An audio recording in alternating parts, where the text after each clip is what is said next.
Now, when he talks about this group called Antifa, this is, again, the president talking about a group that he wants to list as a terrorist organisation.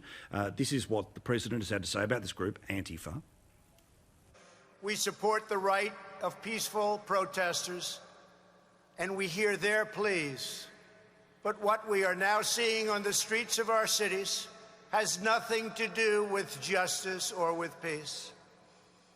The memory of George Floyd is being dishonored by rioters, looters, and anarchists. The violence and vandalism is being led by Antifa and other radical left-wing groups.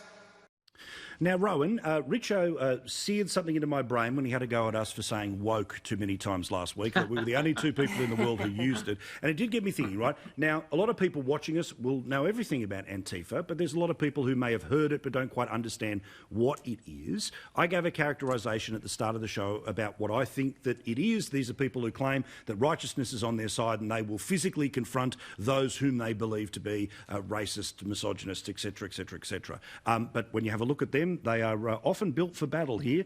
Tell everyone about Antifa. What is it?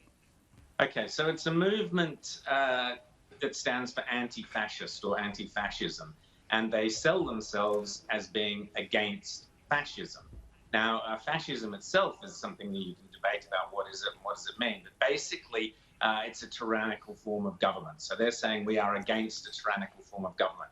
Unfortunately, this is one of the most Orwellian organisations out there, in the same way that George Orwell's Ministry for Peace was in fact the Ministry for War, and in the same way that Orwell's Ministry for Truth was in fact a propaganda lying machine. Anti-fascists are themselves the most fascist organisation around on the planet today.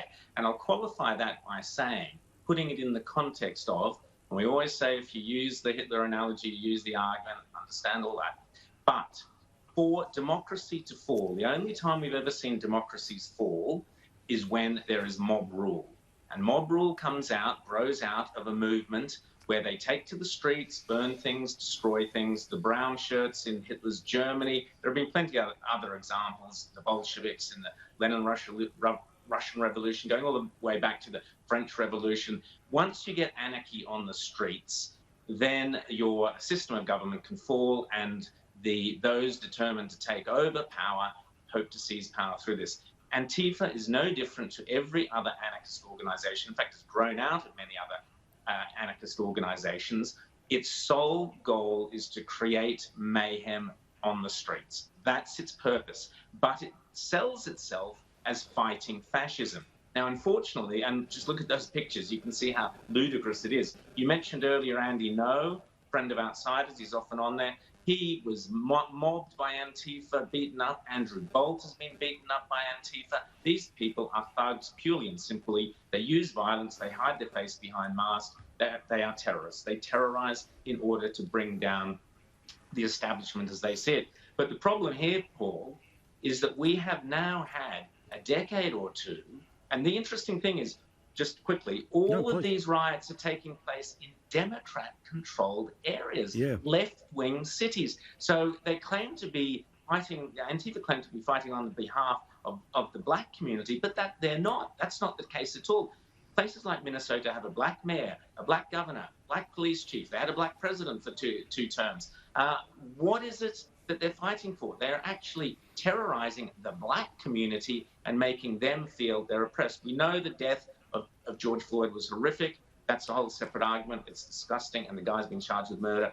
Hopefully he will go down for murder. But what is happening here, we are seeing mob riots, the mobs being fueled on the streets, because this is the tragedy.